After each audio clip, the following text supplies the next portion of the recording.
नमस्कार विद्यार्थी मित्रांनो, मी प्राध्यापक कारंडे संजय कुमार, इयत्ता 12वी अर्थशास्त्र. आपण 12वी अर्थशास्त्रामधील प्रकरण 9 भारतातील नाणे बाजार आणि भांडवल बाजार हे प्रकरण पाहत आहोत. या 9व्या प्रकरणामध्ये आपण वित्तीय बाजाराचे दोन प्रकार आहेत. त्याच्यामधला पहिला प्रकार म्हणजे नाणे बाजार आणि दुसरा प्रकार म्हणजे भांडवल बाजार. आतापर्यंत आपण नाणे बाजाराशी संबंधित सर्व माहिती या प्रकरणामध्ये बघितलेली आहे. नाणे म्हणजे पैशाशी संबंधित, म्हणजे वित्त याचाच अर्थ पैसा, म्हणजे पैशाशी संबंधित व्यवहार आपण बघितलं की ते जे बँकेशी संबंधित व्यवहार चालतात म्हणून आपण त्याला नाणे बाजार असं म्हणतो. थोडक्यात नाणं म्हणजेच पैसा. मग पैशाशी संबंधित जे क्षेत्र आपण बघितलेलं आहे त्याच्यामध्ये भारतीय रिझर्व्ह बँक असेल, व्यापारी बँका असतील, सहकारी बँका असतील, विकास वित्तीय संस्था असतील किंवा भारतातील सवलत आणि वित्तीय ग्रह असे संघटित आणि असंघटित क्षेत्रामधले जे आहेत ते स्थानिक बँकर्स असतील, सावकारस असतील, म्हणजे हे पैशाशी संबंधित जे व्यवहार होते ते आपण या नाणे बाजारामध्ये पाहिलेले आहेत. आणि हा जो वित्तीय बाजाराचा जो दुसरा प्रकार आहे तो म्हणजे भांडवल बाजार. मग आपल्याला नेमकं भांडवल म्हणजे काय, जसं आपल्याला नाणे बाजार म्हणजे काय हे समजून घेण्या अगोदर आपण भांडवल बाजार त्याच्यामध्ये भांडवल म्हणजे नेमकं काय हे समजून घेणं गरजेचं आहे. आणि भांडवल हा शब्द याच्या अगोदर आपण प्रकरण 5 उत्पादनाचे घटक, आणि उत्पादनाचे 4 घटक आपल्याला माहीत आहेत. ते म्हणजे भूमी हा पहिला घटक, श्रम, भांडवल आणि संयोजक. आणि याच्यामध्ये भूमी हा उत्पादनाचा पहिला घटक, दुसरा श्रम, भांडवल. त्यामध्ये आपण भांडवल म्हणजे काय आणि भांडवलाचे प्रकार काय आहेत, भांडवलाच्या बाबतीमध्ये आपण त्या ठिकाणी डिटेलमध्ये बघितलेलं आहे. याचाच अर्थ भांडवल म्हणजे काय हे आपल्याला समजलेलं असावं. परत एकदा सांगतो, भांडवल म्हणजे नेमकं काय, तर मानव निर्मित उत्पादनाचा घटक म्हणजे भांडवल. म्हणजे उपयोगितेची निर्मिती म्हणजे उत्पादन असं आपण म्हणतो. म्हणजे एखाद्या वस्तूमध्ये उपयोगिता निर्माण करणं किंवा उपयोगितेत वाढ करणं म्हणजे त्याला उत्पादन असं म्हटलं जाणं. आणि असा उत्पादनाच्या कार्यासाठी म्हणजे एखाद्या वस्तूची निर्मिती करायची असेल तर भांडवलाची गरज भासत असते. म्हणून भांडवल हा मानवनिर्मित उत्पादनाचा घटक म्हणून ओळखला जातो. जसं आपण बघतो की शेतामध्ये आपण ट्रॅक्टर वापरतो किंवा आपण वाहतूक दळणवळणाची साधनं वापरतो किंवा आपण कंपनीमध्ये यंत्र, मशीन, सामग्री याचा वापर करत असतो, विजेचा वापर करत असतो. आणि अशी जे यंत्र सामग्री असतील किंवा मोटार गाड्या असतील, वाहनं, रस्ते हे भांडवली घटक आहेत ज्याचा वापर आपण उत्पादनाच्या कार्यामध्ये किंवा वस्तू आणि सेवांची निर्मिती करण्यासाठी करत असतो. म्हणून या घटकांना मानव निर्मित उत्पादनाचे घटक असं म्हटलं जातं. म्हणून भांडवल म्हणजे मानव निर्मित उत्पादनाचा घटक. म्हणून सर्व भांडवली वस्तू या माणसानं निर्माण केलेल्या आहेत आणि त्या पैशाशिवाय मिळू शकत नाही. त्याचा उद्देशच काय आहे तर उत्पादन करणं, उपयोगितेची निर्मिती करणं, हा यासाठीच भांडवली वस्तू निर्माण केलेल्या आहेत.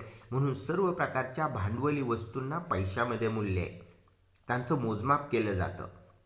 आणि उत्पादनासाठी किंवा आपण एखाद्या वस्तूच्या निर्मितीसाठी अशा भांडवली घटकांचा वापर करत असतो. परंतु या भांडवली घटकांच्या बाबतीमध्ये हे घटक आपण बघितलेले आहेत. परंतु आत्ता जे आपण प्रकरण बघतोय त्याच्यावरती आपण हेडिंग काय आहे तर भारतातील नाणे बाजार आणि भांडवल बाजार. आपण हे वित्तीय बाजाराचे 2 प्रकार बघत आहोत. वित्तीय बाजाराचे 2 प्रकार, त्याच्यामध्ये नाणे बाजार आणि भांडवल.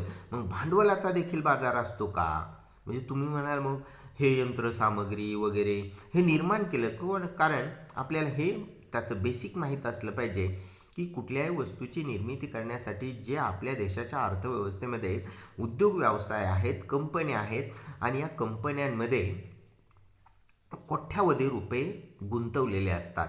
म्हणजे उद्योजक आपल्याकडचे जे भांडवल आहे ते त्या उद्योग व्यवसायामध्ये गुंतवत असतो. बऱ्याच वेळा असा प्रश्न होतो मग भांडवल म्हणजे नेमकं काय. बऱ्याच वेळा व्यवहारामध्ये आपल्या खिशामधला पैसा नसेल किंवा खिशात जर पैसे नसतील तर आपण व्यवहारामध्ये शब्द वापरतो भांडवलच नाही, काय करायचं, भांडवलाची चंच आहे. म्हणजे खिशामध्ये पैसाच नाही असं त्यांना म्हणायचं असतं. परंतु भांडवल म्हणजे पैसा नव्हे, परंतु पैसा हे भांडवलाचं प्रातिनिधिक स्वरूप आहे किंवा प्रतीक आहे.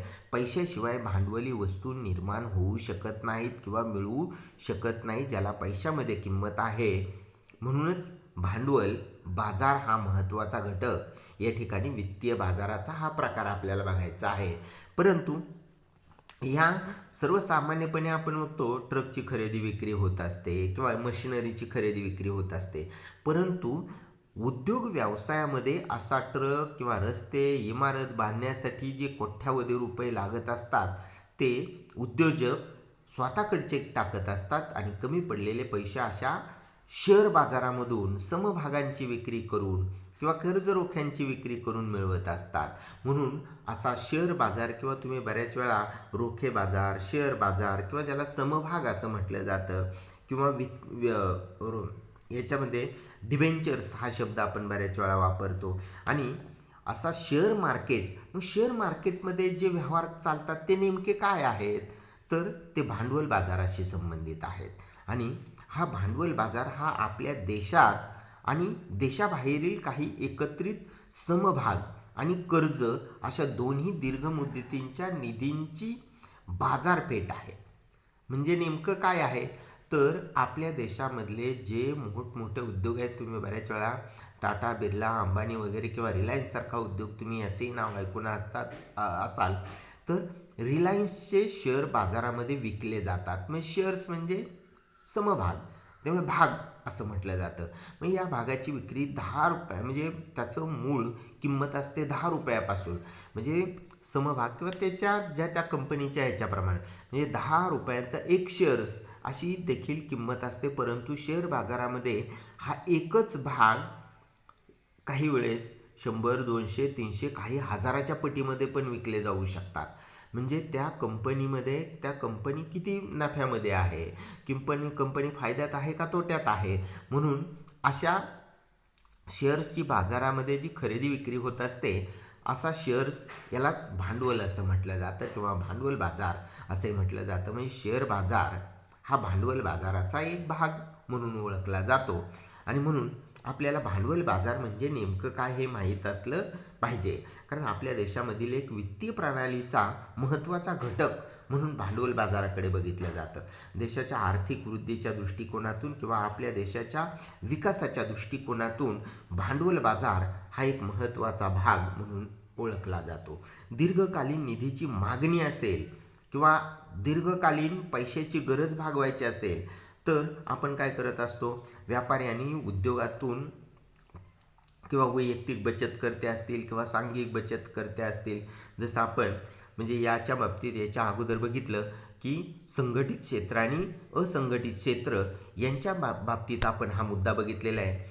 तर हे संघटित क्षेत्र आणि असंघटित क्षेत्र यामधून आपण पैसा घेत असतो, देत असतो. त्याचप्रमाणे भांडवल बाजारामध्ये पैशाची किंवा उद्योग व्यवसायांना पैशाची गरज जर भासली तर उद्योग काय करत असतात किंवा जे उद्योजक किंवा कंपन्या काय करत असतात, तर आपल्या कंपनीच्या नावाने शेअर बाजारामध्ये त्या भागांची विक्री करत असतात आणि लागणारं भांडवल गोळा करत असतात.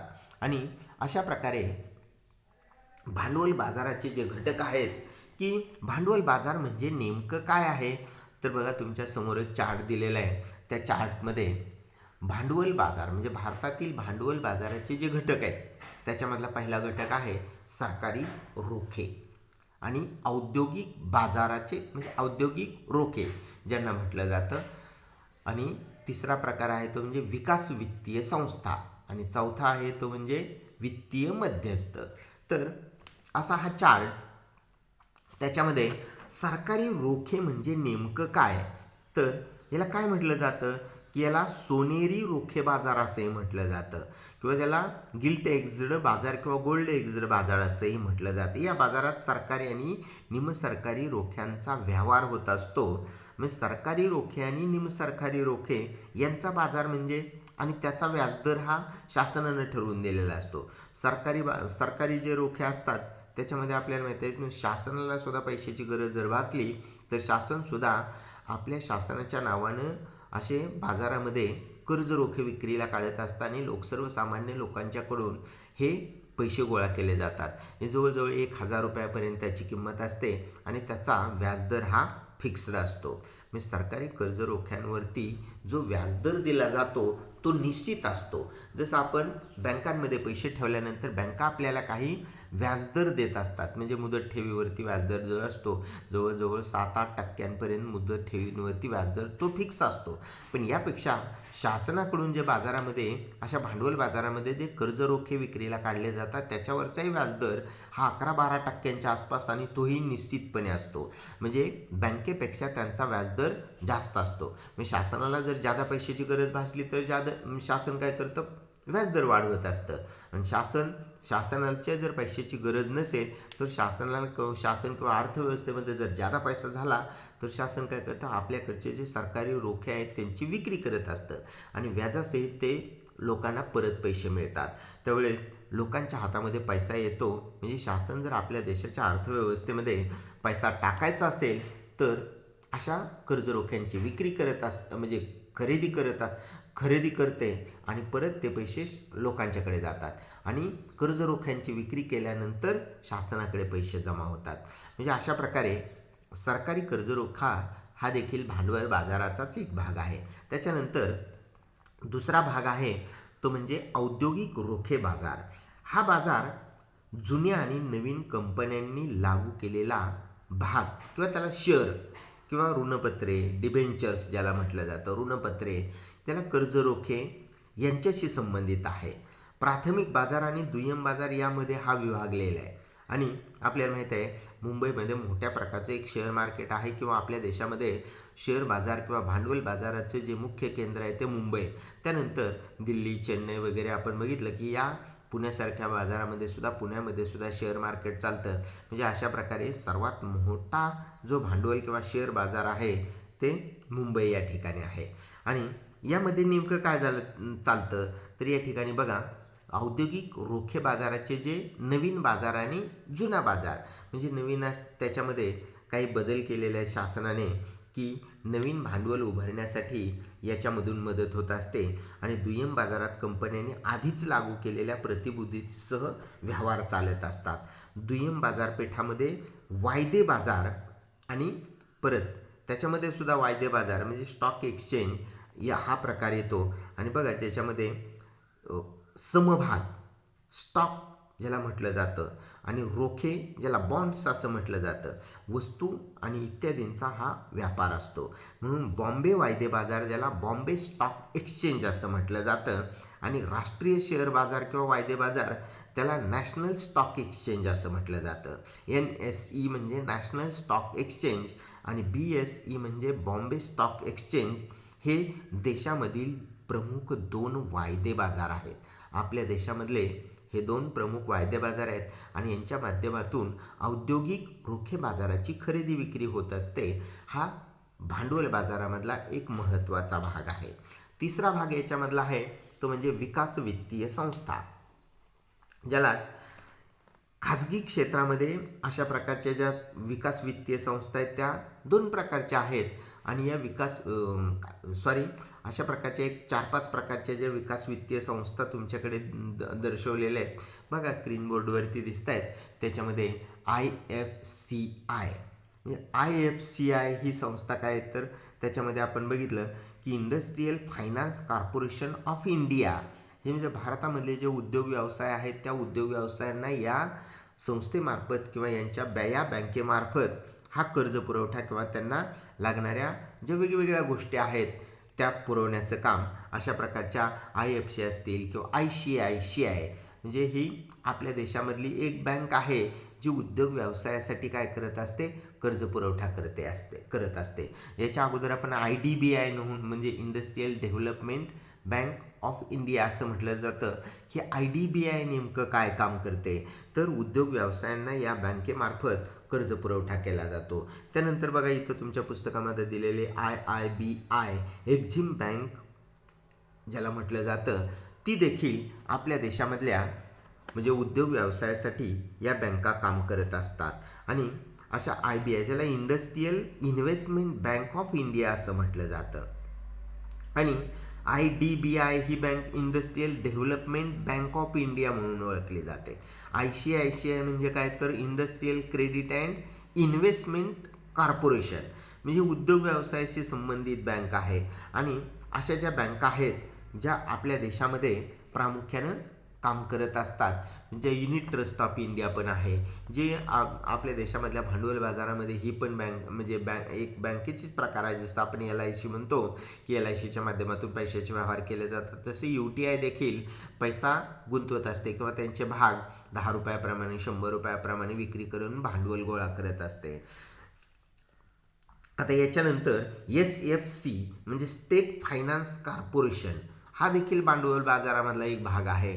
बघा तिथे दिलेलं आहे, जसं IFCI, ICI, SFC म्हणजेच स्टेट फायनान्स कॉर्पोरेशन ज्याला म्हटलं जातं, ही पण देखील आणि UTI असे हे भारतामधल्या विकास वित्तीय संस्था आहेत, ज्यांच्या माध्यमातून हे भांडवल बाजारामधले घटक आहेत.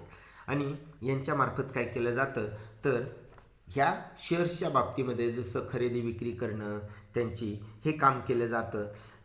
आणि यानंतर भांडवल बाजारामधला जो चौथा घटक आहे तो महत्त्वाचा घटक आहे, तर वित्तीय मध्यस्थ. तर वित्तीय मध्यस्थ म्हणजे काय, तर जे शेअर्सचे खरेदी विक्रीचे व्यवहार होत असतात. थोडक्यात आपण सर्वसामान्य लोक आहोत आणि आपल्याला माहीत आहे आपल्या देशामध्ये जे मोठमोठे उद्योग आहेत, जे रिलायन्ससारखा मोठा उद्योग आहेत, पण रिलायन्सचं स्वतःचंच सर्व भांडवल असतं असं नाही. तर हे रिलायन्ससारखी कंपनी असेल की आपल्या लक्ष्मी मित्तल हे पण नाव ऐकून असाल, किंवा असे जे आपल्या देशामधल्या किंवा टाटा बिर्लासारख्या कंपन्या आपल्या देशामधल्या मोठ्या मोठ्या कंपन्या आहेत, किंवा आपल्या बारामती परिसरामध्ये जर आपण विचार केला तर आपल्या शेजारीसुद्धा एक सिनार्मासारखी फॉरेनची कंपनी आहे, किंवा असे जे भारत फोर्ज म्हणून कंपनी आहे. मग या कंपन्यांचे मालक हे स्वतःचंच सर्व भांडवल टाकत नसतात, तर या उद्योग व्यवसायासाठी लागणारं भांडवल हे शेअर मार्केटच्या माध्यमातून गोळा करत असतात. मग हे शेअर मार्केटमधून गोळा केलेलं मार्केट मग कसं गोळा केलं जातं, तर हे गोळा करण्यासाठी काही मध्यस्थ लोकांची गरज असते. आणि हे मध्यस्थ लोक काय करत असतात, तर या उद्योग व्यवसायासाठी लागणारं भांडवल, त्याची भांडवलाची विक्री म्हणजे शेअर्सची विक्री करणं आणि जमा झालेलं भांडवल हे उद्योग व्यवसायांकडे पुरवणं. म्हणून भांडवल बाजारामधला हा आपण घटक बघतोय आणि हा महत्त्वाचा घटक आहे, जो भांडवल बाजार किंवा उद्योग व्यवसायासाठी लागणारा पैसा गोळा करून देण्याचं काम करत असतात. म्हणून त्यांना वित्तीय मध्यस्थ असं म्हटलं जातं. आणि या दोन्ही पक्षांच्या आर्थिक उद्दिष्टांची पूर्तता करण्याचं काम म्हणजे जो पैसा भांडवल बाजारामध्ये टाकत असतो तो टाकणारा त्याला मदत करणं किंवा त्याच्यासाठी त्या काही सोयीसुविधा उपलब्ध करून देणं आणि गोळा झालेला पैसा उद्योग व्यवसायापर्यंत पोहोचवण्याचं काम हे वित्तीय मध्यस्थ करत असतात. म्हणून त्यांची भूमिका ही भांडवल बाजारामधली महत्त्वाची भूमिका आहे. म्हणून कर्जदार आणि गुंतवणूकदार यांच्यामधला एक महत्त्वाचा दुवा. कर्जदार म्हणून कोण, जर ज्या मोठमोठ्या कंपन्या आहेत त्यांना पैशाची गरज भासते म्हणून ते शेअर बाजारामधून आपल्या समभागांची विक्री करत असतात आणि म्हणून ते कर्जदार असतात. आणि आपल्यासारखे सर्वसामान्य लोक हे शेअर मार्केटमध्ये पैसा गुंतवत असतात. म्हणजे हा कुठल्या शेअरमध्ये गुंतवतोय तो महत्त्वाचा नाही, म्हणून हा पण गुंतवणूकदार जो म्हणजे सर्वसामान्य लोक आहेत तो शेअर मार्केटमध्ये पैसा गुंतवतात म्हणून त्यांना गुंतवणूकदार. म्हणून अशा कर्जदार आणि गुंतवणूकदारांचा महत्त्वाचा दुवा साधण्याचं काम हे वित्तीय मध्यस्थांकडून केलं जातं. आणि हे कार्य करण्यासाठी आपण बघितले काही व्यापारी बँका. आपल्याला जर पैशाची म्हणजे आपल्याला वाटलं की आपण शेअर मार्केटमध्ये पैसा गुंतवला पाहिजे, मग आपल्याला शेअर मार्केटमधली काय माहिती आहे का, नाही, तर काही व्यापारी बँका देखील अशा आपल्या सर्वसामान्य ग्राहकांसाठी जे ठेवीदार आहेत बँकांचे त्यांच्यासाठी शेअर मार्केटशी संबंधित मार्गदर्शन करणं, कुठल्या शेअर्समध्ये पैसा गुंतवणं आणि तुम्ही पैसा त्या बँकेकडे दिल्यानंतर बँका तुमचा पैसा देखील अशा शेअर मार्केटमध्ये गुंतवत असतात. म्हणून व्यापारी बँका आहेत. तर काही म्युच्युअल फंड, ज्याला म्युच्युअल फंडमध्ये आपण बघितलं की पैसे अशा TV आणि रेडिओच्या माध्यमातून म्युच्युअल फंडाच्या जाहिराती ऐकतो की IPLच्या माध्यमातून तर बऱ्याच वेळा म्युच्युअल फंडाची जाहिरात ही प्रत्येक बॉलगणिक जाहिरात ऐकायला मिळते. पण हे नेमकं काय आहे, तर आपल्याला शेअर मार्केटमधलं काही कळत नाही म्हणून आपण म्युच्युअल फंडामध्ये पैसा गुंतवायचा आणि निवांत व्हायचं. मग ते अशा समभागांमध्ये किंवा रोखे बाजारामध्ये पैसा भांडवल बाजारामध्ये गुंतवत असतात. म्हणून त्यांना भाडेपट्टी लीज असं करणाऱ्या कंपन्या, उद्यम भांडवल कंपन्या बघा इथं दिलेले आहे ते व्यापारी बँका असतील, म्युच्युअल फंड असतील किंवा काही भाडेपट्टीवरती काम करणाऱ्या काही कंपन्या आहेत किंवा उद्यम भांडवल करणाऱ्या कंपन्या आहेत आणि काही इतर देखील घटक आहेत जसे खाजगी संस्थांच्या माध्यमातून देखील लोकांच्याकडून पैसा गोळा करून तो शेअर मार्केटमध्ये गुंतवणूक करणाऱ्या काही खाजगी कंपन्या देखील आहेत. तर अशा प्रकारे भांडवल बाजारामध्ये काम करणारे हे 4 प्रकारचे घटक हे महत्त्वाचे घटक आहेत. तर यानंतर आपल्याला पुढचा मुद्दा बघायचा आहे तो म्हणजे भारतामधील भांडवल बाजाराची नेमकी भूमिका काय आहे आणि त्याच्यामध्ये कोणकोणत्या सुधारणा करण्यात आलेल्या आहेत. तर त्याच्यामधला पहिला मुद्दा आपण बघूया. तर दीर्घकालीन मुदतीची बचत. तर बरेच वेळा आपण पैसा बँकेमध्ये ठेवतो परंतु बँकेकडून आपल्याला जादा व्याजदर काय मिळत नाही. अशा वेळेस अशा दीर्घकालीन मुदतीच्या बाबतीमध्ये किंवा बचत करण्याच्या दृष्टिकोनातून किंवा लोकांचा पैसा या शेअर मार्केटमध्ये किंवा भांडवल बाजारामध्ये गुंतवण्याच्या दृष्टिकोनातून हा पहिला मुद्दा किंवा भूमिका महत्त्वाची ठरते. कारण औद्योगिक संस्थांनी सरकारकडून गुंतवणुकीच्या निधीची वाढती मागणी असते आणि किंवा उद्योग व्यवसायाच्या बाबतीत किंवा शासनाला लागणारा पैसा हा मोठ्या प्रमाणात त्यांना गरजेचा असतो. अशा वेळेस त्यांना पैशाची गरज भासल्यानंतर ते अशा भांडवल बाजारामधून काय करत असतात, पैसा गोळा करत असतात. म्हणून त्यांना हा आर्थिक स्रोत म्हणून पैसा उपलब्ध करून देण्याचं एक साधन म्हणून त्याला भांडवल बाजार सुरक्षा रोख्यांच्या विक्रीतून काय करत असतं तर लोकसंख्येच्या विविध विभागातील दीर्घ मुदतीच्या बचतीस एकत्रित करण्यास मदत करत असते. म्हणून दीर्घ मुदतीची बचत म्हणून ही एक महत्त्वाची भूमिका ही भांडवल बाजारामधली एक महत्त्वाची भूमिका आहे. यानंतर दुसरा भाग म्हणजे समभाग भांडवल पुरवणे.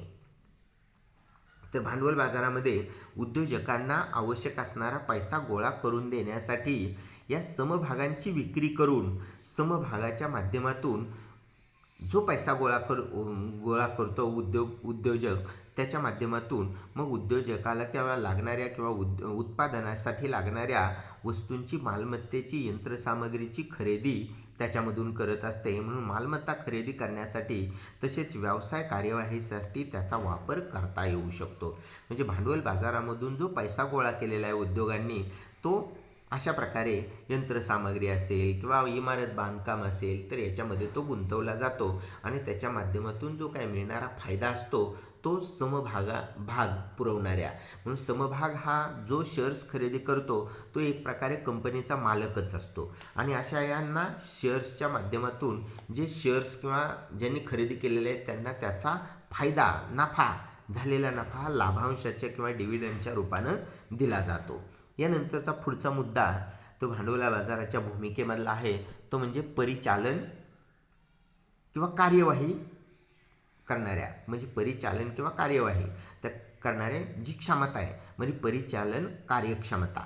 तर भांडवली बाजार आणि व्यवहारातील खर्च कमी करता येतो व व्यवहार प्रक्रिया सुलभ करून समभागांच्या खरेदी विक्रीतील निरसनाची वेळ कमी करून कार्यवाही कार्यक्षमता प्राप्त करण्यास मदत होते. म्हणजे परिचालन कार्यवाही क्षमता म्हणजे नेमकं काय आहे किंवा हे काय आहे तर लोकांच्याकडून हा गोळा केलेला पैसा भांडवल बाजारामध्ये गुंतवणं म्हणजे तो उद्योग व्यवसायामध्ये टाकणं गरजेचं आहे. म्हणजे जर लोकांनी शेअर मार्केटमध्ये पैसा गुंतवला तर तो पैसा कोणाकडे जातो तर उद्योग व्यवसायांकडे जातो. म्हणजे उद्योग व्यवसायांना त्याची भांडवल म्हणून उभारणी करण्यासाठी म्हणजे यंत्रसामग्री खरेदी करण्यासाठी म्हणून त्याला भांडवल बाजार असं म्हटलं जातं. म्हणजे भांडवलाचा जो मगाशी मी अर्थ सांगितला की उत्पादनाच्या मानवनिर्मित उत्पादनाचा घटक म्हणजे ज्याला भांडवल म्हटलं जातं आणि आपल्या खिशामधला पैसा म्हणजे भांडवल नाही तो पैसा आहे. परंतु तोच जर पैसा आपण उद्योग व्यवसायामध्ये गुंतवला किंवा शेअर मार्केटमध्ये किंवा उद्योग व्यवसायामध्ये गुंतवला तर त्याला भांडवल असं म्हटलं जातं.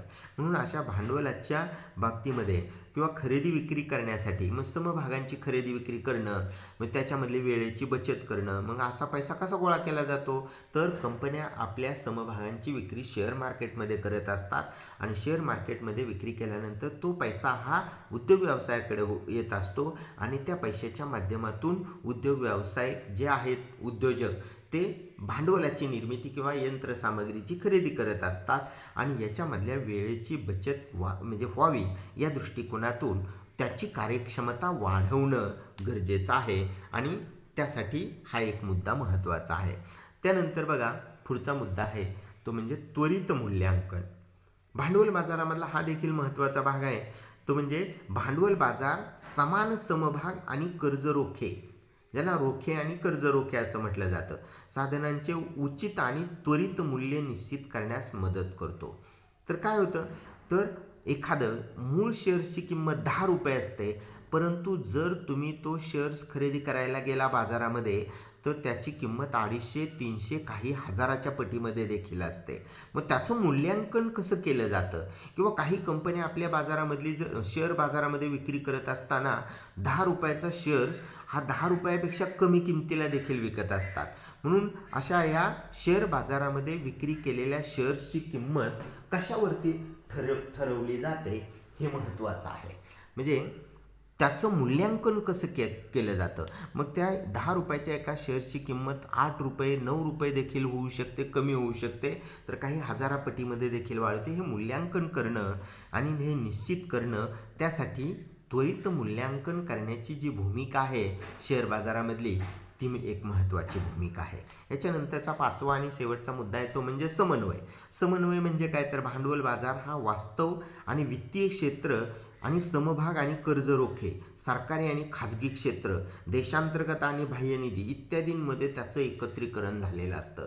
म्हणजे आपल्या देशामधल्या कंपन्यांचे शेअर्स हे परकीय देशामधले लोकसुद्धा खरेदी करू शकतात, किंवा परदेशामधल्या अनेक कंपन्यांचे शेअर्स आपल्या देशामधले लोकसुद्धा खरेदी करू शकतात. मग त्याचं मूल्यांकन करणं, मग त्याची खरेदी विक्री करणं, आणि हे भांडवल बाजारासाठी लागणारा जो पैसा आहे तो उपलब्ध करून देण्याच्या दृष्टिकोनातून एक महत्त्वाचा भाग म्हणून ओळखला जातो. तर या भांडवल बाजारामध्ये आत्ता सध्याच्या बाबतीमध्ये काय काय सुधारणा केलेल्या आहेत, तर आपण भांडवल बाजारामधली भूमिका आणि सुधारणेचे मुद्दे बघतोय.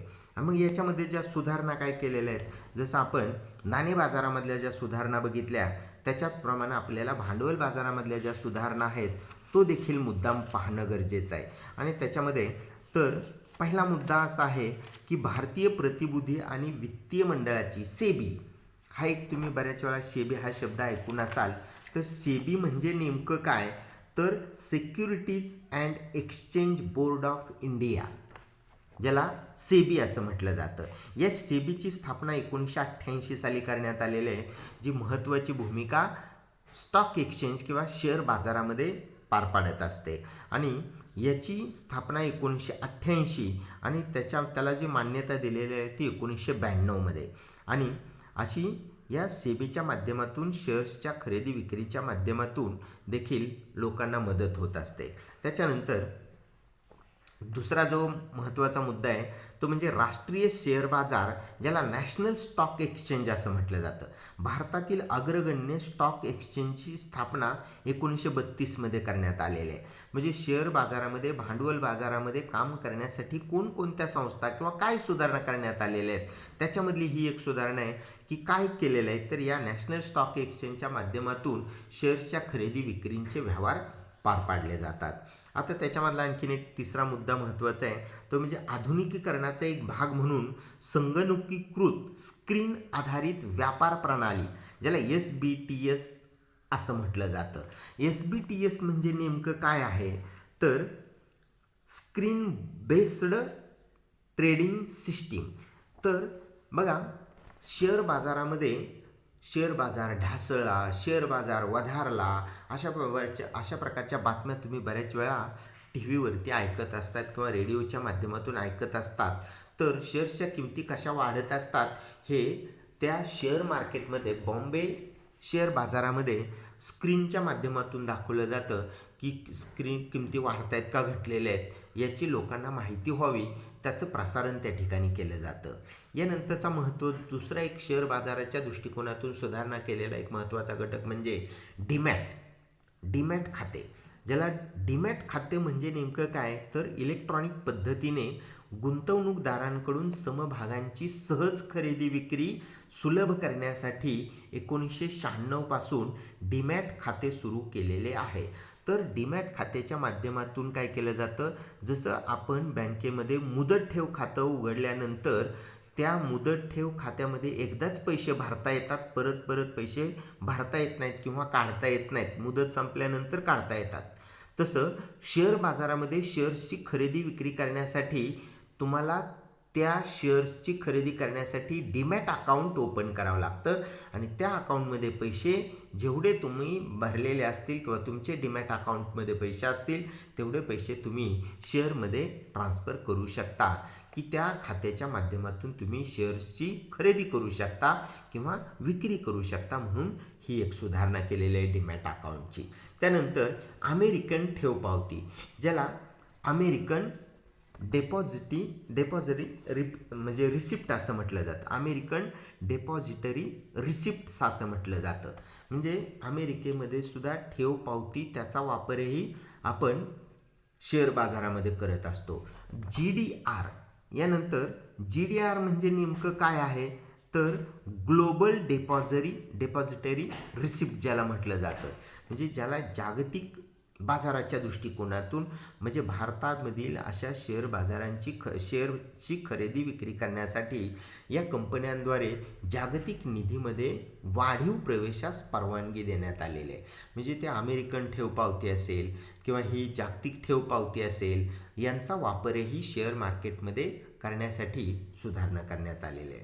त्यानंतर गुंतवणूकदारांची जागरूकता वाढवण्यासाठी आणि गुंतवणूकदारांचे हित जोपासण्यासाठी 2001 मध्ये गुंतवणूकदार शिक्षण आणि संरक्षण निधी ज्याला IEPF ची स्थापना करण्यात आलेली आहे. ही IEPF म्हणजे नेमकं काय तर investor education and protection fund ज्याला म्हटलं जातं. म्हणजे जे गुंतवणूकदार आहेत त्यांना त्याच्या संबंधित शिक्षण मिळालं पाहिजे किंवा त्यांना त्याच्या संबंधीची माहिती मिळाली पाहिजे, अशा प्रकारची सुधारणा या शेअर बाजारामध्ये करण्यात आलेली आहे. म्हणजे अशा प्रकारे भारतामधील भांडवल बाजार आणि भांडवल बाजारामधले हे 4 महत्त्वाचे घटक आपण बघितलेले आहेत. यानंतरचा महत्त्वाचा भाग म्हणजे हे तुम्हाला माहीत पाहिजे. मग काय माहीत पाहिजे तर बघा, अर्थव्यवस्थेमधलं जे आर्थिक धोरण आहे ते नेमकं काय आहे तर मौद्रिक धोरण आणि राज्य वित्तीय धोरण म्हणून ओळखलं जातं. तर मौद्रिक धोरण हे मध्यवर्ती बँकेमार्फत त्याची अंमलबजावणी केली जाते आणि राज्य वित्तीय धोरण हे केंद्र सरकारमार्फत त्याची अंमलबजावणी केली जाते. तर मौद्रिक धोरण हे पैशाच्या पुरवठ्याशी निगडीत असतं, तर राज्य वित्तीय धोरण हे कर खर्चाशी निगडीत असतं. तर मौद्रिक धोरण हे वित्तीय स्थिरता हे ध्येय डोळ्यासमोरून ठेवूनच, म्हणजे वित्तीय स्थिरता हे ध्येय डोळ्यासमोर ठेवून त्या ठिकाणी काम केलं जातं मौद्रिक धोरणामध्ये. तर राज्य वित्तीय धोरणामध्ये आर्थिक व सामाजिक विकासाचं ध्येय विचारात घेतलं जातं आणि मौद्रिक धोरण हे संख्यात्मक स्वरूपाचं असतं आणि राज्य वित्तीय धोरण हे गुणात्मक स्वरूपाचं असतं. म्हणजे अशा प्रकारे तुम्हाला या आर्थिक धोरणाच्या बाबतीतही माहिती असणं गरजेचं आहे. अशा प्रकारे भारतातील नाणे बाजार आणि भांडवल बाजार हे जे वित्तीय बाजाराचे 2 प्रकार आहेत ते आपण पाहिलेले आहेत. यानंतर आपल्याला पुढील म्हणजे या इयत्ता 12व्या अर्थशास्त्रामधील शेवटचं प्रकरण म्हणजे विदेशी व्यापार, म्हणजे भारताचा विदेशी व्यापार ज्याला फॉरेन ट्रेड ऑफ इंडिया असं म्हटलं जातं, हे आपण यानंतर पाहूया. तोपर्यंत नमस्कार.